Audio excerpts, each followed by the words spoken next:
The Butterfly, published in 2000 and written by Patricia Polacco, is a work of historical fiction set during the time of the Nazi invasion in France during World War II. Polacco tells the story through the eyes of her aunt, Monique, who is one of the two main characters. The other main character is Séverine, a Jewish girl who was forced to live in Monique's basement in order to escape Nazi persecution. The butterfly plays an important part in the story as it symbolizes hope and freedom. Suddenly awakens when she sees what looks like a ghostly figure sitting on the end of her bed. Who are you? The figure doesn't speak. She only looks at Monique with sad eyes before running out of her room. The next morning at breakfast, Monique mentions the little girl to her mother. It was nothing, Monique. Now finish your breakfast and go to school. Lord knows how much longer you'll have that privilege. Eager to talk to someone about the little girl, Monique confides in her friend Denise. As the two are talking, they suddenly hear loud shouting and glass breaking. The two look back to see a local shop owner being dragged away by Nazi soldiers. The two girls turn and run home as fast as they can. Maman, an awful thing has happened. Nazi soldiers came and took Monsieur Marx away. Why did they do that? As Monique's mother explained how the Nazis hate the Jews, Monique started to realize just how much the world around her was changing, and not for the better.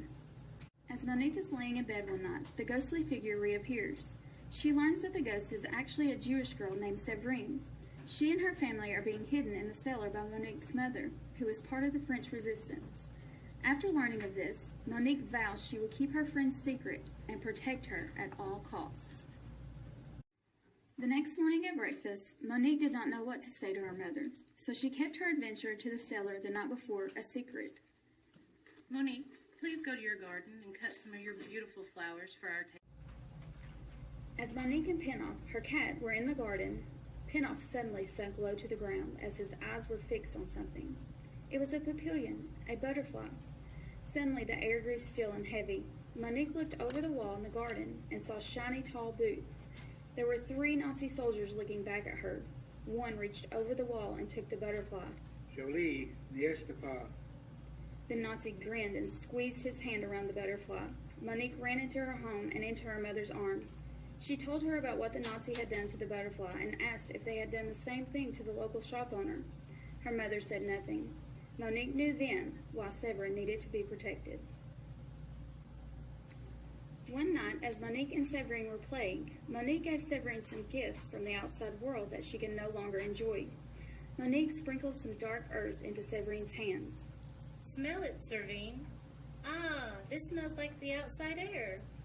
Monique had one more gift to give Séverine. She slowly opened her closed hands and told Séverine to look. Ah, a papillon. Monique had given Séverine a butterfly. The girls took the butterfly to Monique's open bedroom window. They threw it into the night sky and watched as it drifted out of sight. All of a sudden, they looked up and saw Monique's neighbor staring at them from his window. The girls quickly dropped to the bedroom floor. They knew they must tell Monique's mother someone had seen Séverine, so they ran to her room and woke her up.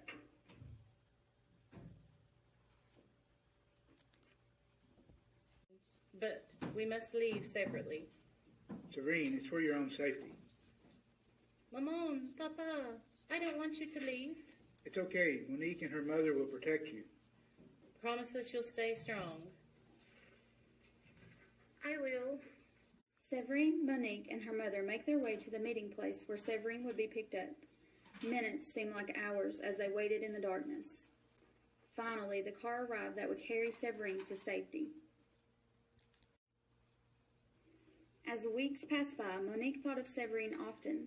She could only hope that she and her parents were happy and together again. If only she had a sign.